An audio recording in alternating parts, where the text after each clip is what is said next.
handing over to Susan Croft, curator of the Unfinished Histories project. Right. Tuning up reality to the level of art. I'm going to start with a brief moment from 3 arts projects in the 1970s. Action Space's workings, this is a quotation from their annual report, 1972. Action Space's workings are necessarily experimental, devious, ambiguous, and always changing in order to find a new situation. In the short term, the objectives are to continually question and demonstrate, through actions of all kinds, new relationships between artists and public, teachers and taught, dropouts and society, performers and audiences, and to question current attitudes of the possibility of creativity for everyone. For the longer term, the aim is to place the artists in a non-elite setup, to keep normal under revision, to break barriers in communication, and to recognise that education is a continuing process.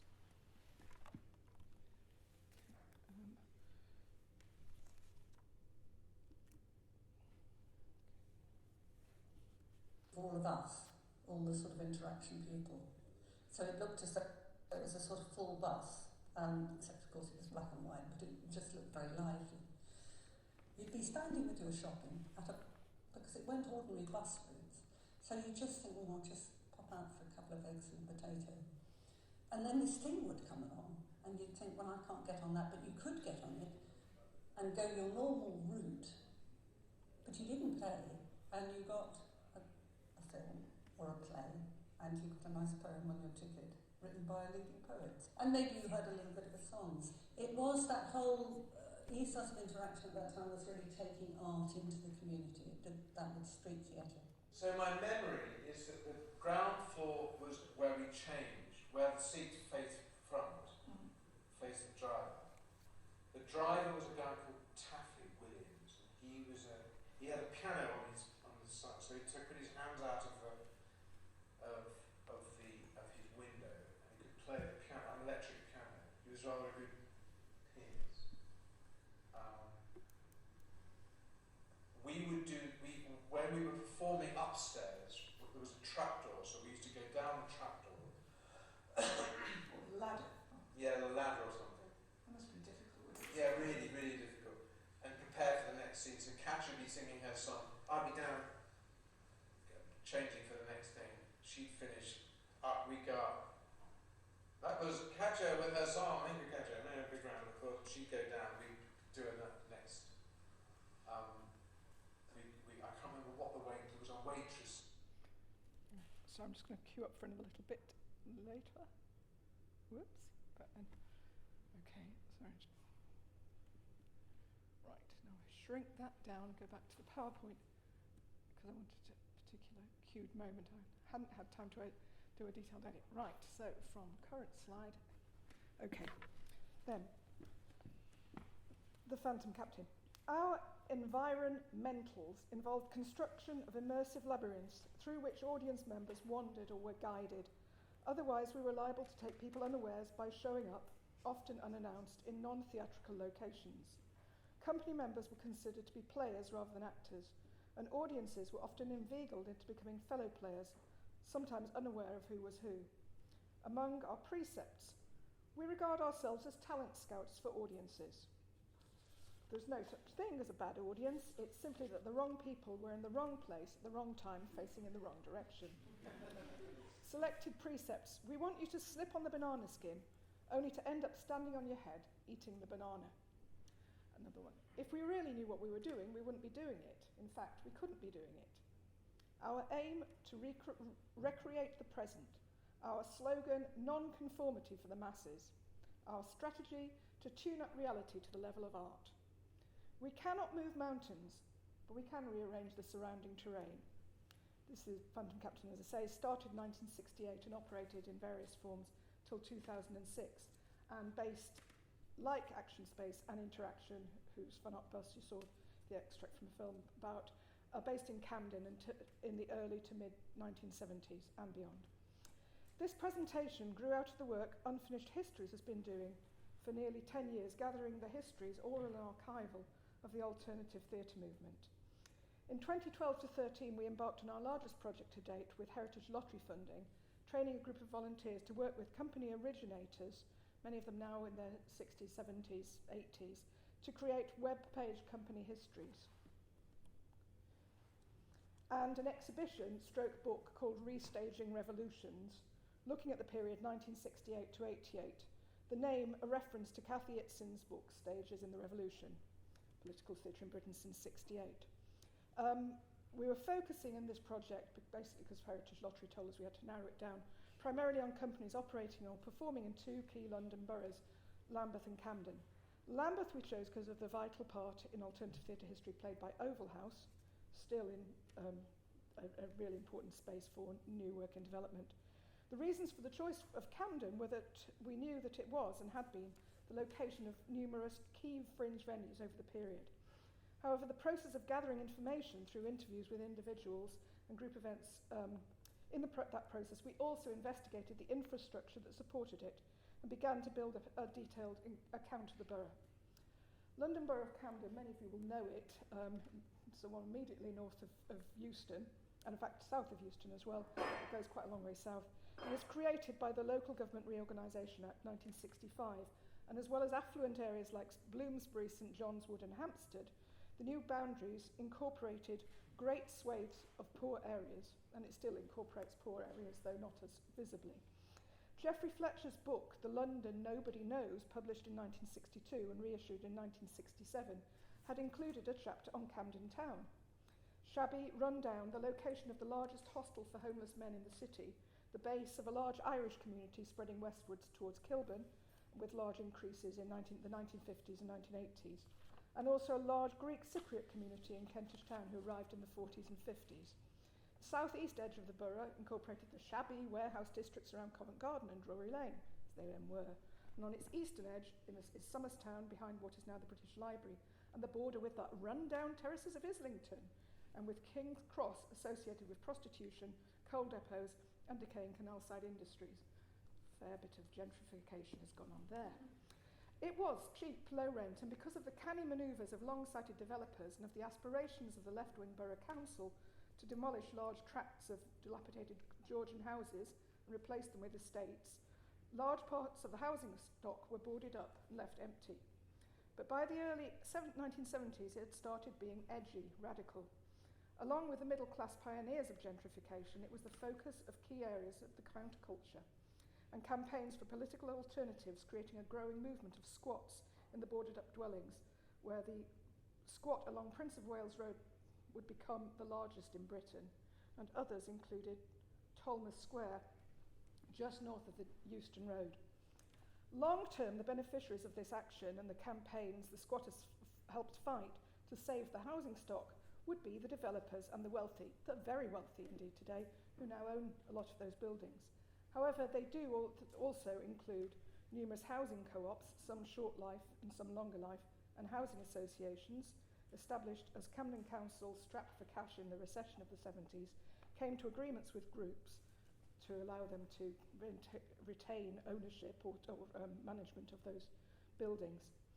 Camden, as an area, can also thank the alternative culture that took over the warehouse areas of Camden Lock for the creation of the hippie market there, now very commercialised, and for turning the Roundhouse into a large-scale venue that also attracted independent boutiques and restaurants, and building the area's trendy reputation that still brings in thousands of visitors and foreign students, even though the vibe has now moved off to new areas like hipster Dalston, where nice new trendy cafes are pushing out the cheap greasy spoons that served the local community previously. There's also a local tradition in Camden of activism and political involvement. Unity Theatre, the Workers' Theatre, was based there. Paul Robeson sang at St Pancras Town Hall over a live link-up when his passport was taken away, and St Pancras Town Hall is also where Claudia Jones, who came to Britain from Trinidad in 1955 and lived in Kentish Town, where she started the first ever West Indian Carnival in Britain, an event which is thought to be the precursor to Notting Hill. There was also the Working Men's College, many radical MPs, a tradition of Irish radicalism, Teatro Technis, which was and is a Greek Cypriot arts centre, first set up in the late 50s. Sorry, just jumping on faster than okay. Sorry, and the Roundhouse was initially in the 1960s the site where Arnold Wesco established Centre 42 in response to the Trade Union Congress Resolution 42, which was passed in 1958, demanding greater access to the arts with the aim of finding a popular audience for the arts. In 1979, when Cathy Itzin edited the first book-length alternative theatre directory, it having grown from a journal article in 1971 to a pamphlet in 76, and then this version is the 1979 book length. There were, of the 66 small-scale London-based companies, 30 of them are based in the London Borough of Camden, including Bite Theatre, Ken Campbell's Roadshow, the Kipper Kids, they all have great titles, Matchbox Purveyors, Rational Theatre, Tube Theatre, 784, Mutable, Shared Experience, and Science Fiction Theatre of Liverpool. While not all of these were based in squats, they were often part of a community which articulated itself as alternative and which in many parts of the borough became the ground for a whole range of social/cultural experiments, from the creation of adventure playgrounds to local festivals and initiatives like food co-ops and community print shops. Squatting was often spearheaded by articulate, educated young who'd fallen out of favour with suburban living, who understood the legal position and the whys and wherefores of obtaining entry and getting essential services laid on. But there was also involved in it an ethic which comes through in many of our interviews, not only of self-service but of political action and supporting others, including local working class families and single parents in finding accommodation. Squatting communities involved their members in a political education and a strongly theorised sense of responsibility to the neighbourhood and communities. And also, it's too long to go into, but there's a pre-1960s history of squatting which came out of the loss of many homes, particularly in the Camden area in this context, in the Blitz, which obviously targeted major train line, etc. Though there were presumably companies who settled there just because it was cheap for the free accommodation, the majority of companies saw their role as part of that activism. Accounts of squats in Lambeth spoke of setting up community drop-in and advice centres. Brixton Fairies Theatre Company started out as part of the gay activist squatting scene on Railton Road. A short-lived arts centre was established as part of the squat at Grosvenor Road, Twickenham, and that's documented in the verbatim play Squat by James Saunders, which is available online.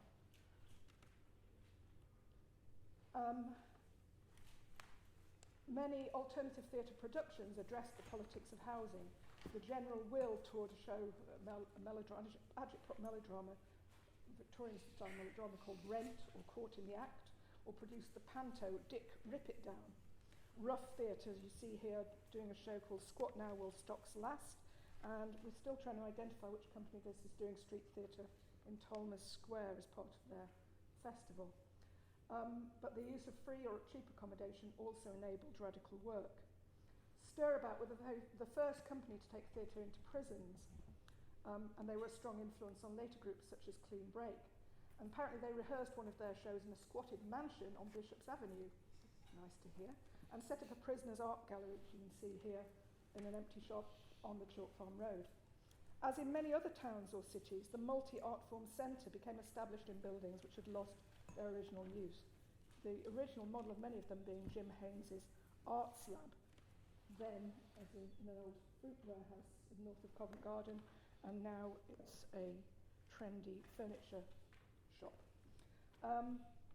In Camden, they included, as well as the Roundhouse, previously mentioned, which an engine turning shed, an old army drill hall, shop basements like Better Books, where the People Show did their first legendary shows, and the open space which Charles Marovitz ran in the Tottenham Court Road, which you entered between the shops here, as you see here.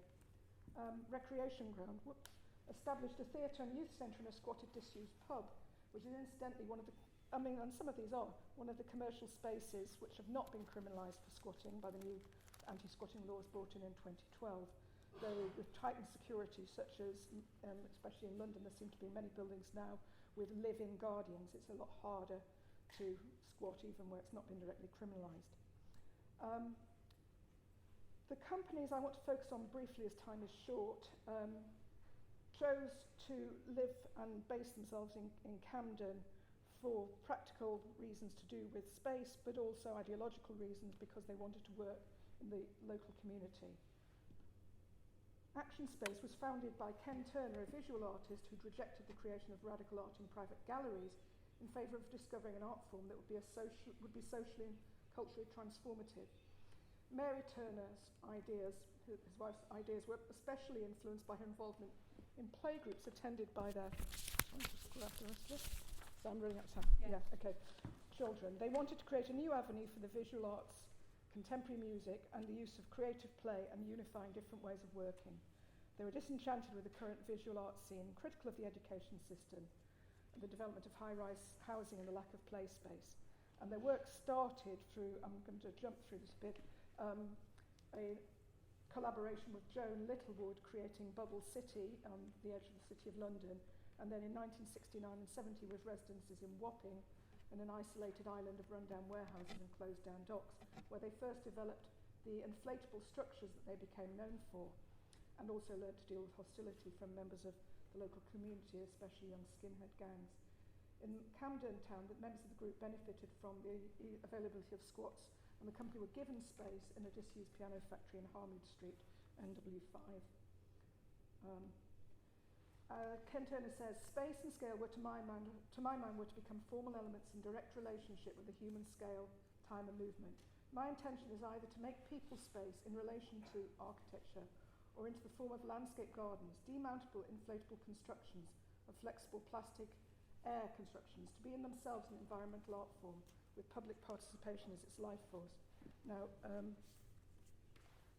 here we see one of their bouncy cushions, and I said in the Restaging Revolutions thing that these were the forerunners of bouncy castles, and Ken said, well, you're trivialising, and it is a bit trivialising, but it's also been hugely significant. They were the pioneers of soft playrooms and of bouncy castles and all the kind of relationship, if you don't have to pay too much for your 10 minutes, that kids can develop with that. And sort of, they really were doing radical new thinking about how to encourage people to interact with the arts, and also creating inflatable structures you could go inside, which still are very effective. Interaction started life in a shop opposite the Roundhouse, then occupied by Arnold Wesker's Centre 42, which had a sign outside Centre 42 saying, we need £190,000 to complete the building. And in the window of the interaction space, another sign stated, we don't need £190,000 yet. They were in a shop originally rented by Erica Marx for an Italian artist in levitation. But when he failed to take off, they were allowed to stay. They slept in sleeping bags on the desks from which during the day they would administer their growing collection of projects, including Dogs Troop, which was a street theatre company and children's company, lunchtime theatre, free schools, no discussion around what free school meant there, which was very different. The other company, they've developed the first city farm, which then rapidly became a whole movement of city farms, and on the Talacre site, the first bespoke community arts centre.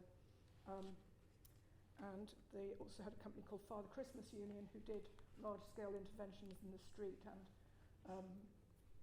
when a National Front candidate stood in Camden, they pushed a piano with all the black keys removed through the streets of Camden and delivered it to his house. Okay. Very, very quickly. Sorry. Yeah. I know. Okay, these are some of their other bases. That's the Fun Art Bus again. Action Space. I'll jump past that. The Phantom Captain comes from a more visibly theatrical base in history, doing experimental theatre, but crucially much of it took place in the street. They attracted criticism at times from the more overtly political companies like Agitprop Broadside Mobile Workers Theatre or the Clowns of Selector Balloon Band. But their work drew on a tradition of pranks, which can be imaginatively liberatory and transformative. They staged infiltrations tailored to the location and occasion, devised to respond to and redefine the given space, and work in streets, shops and shopping malls, restaurants, zoos, ships, civic centres, This was an official mutual adoption ceremony in Tilburg, Holland, and shows like Somnambulatis, where the premise was that the 6 to 7 performers in night attire with nightcaps, candles, etc., were asleep on armchairs, then having dreams or nightmares, and moved through the environment in ultra-slow motion, responding to the real as if to a nightmare in wonderment or alienation. I'm going to jump past the next one. Soviet could you Union. just give us your concluding Yeah. thought, possibly Okay. with Patrick Barley? Right. Okay, sorry. Another popular street theatre event used railway stations, and they provide venues for celebrity send-offs where members of the public unknowingly were treated with VIP send-offs or welcomed with them. Some Phantom Captain pieces were provocative, but their impulse was always benign. One of their cardinal tenets was to make people feel good. Most of their work was not overtly political, but was animated by a personal politics of radical liberation and what happens between people. I've got a whole other bit about, how this inspires, why it's important to document this, but also how it's quite troubling at times because so much has changed. I mean, just have to look at Camden and the huge problem with Camden, on many other parts of London in particular, is access to space, not just the laws and the sanctioning of space and the impact of legislation. Some of it's supposed to protect us, some of it's to maybe protect us from each other, the erosion of funding, all of that, but particularly the takeover of space where anywhere which might once have been an arts centre is now luxury flats. But I'll probably jump over that because we can probably discuss that. But anyway, I think it's important to record this history for its own sake, but also in that even having to box clever around some of those new challenges, because there's always going to be new challenges, in how we might take those impulses forward. Thank you. Thank you.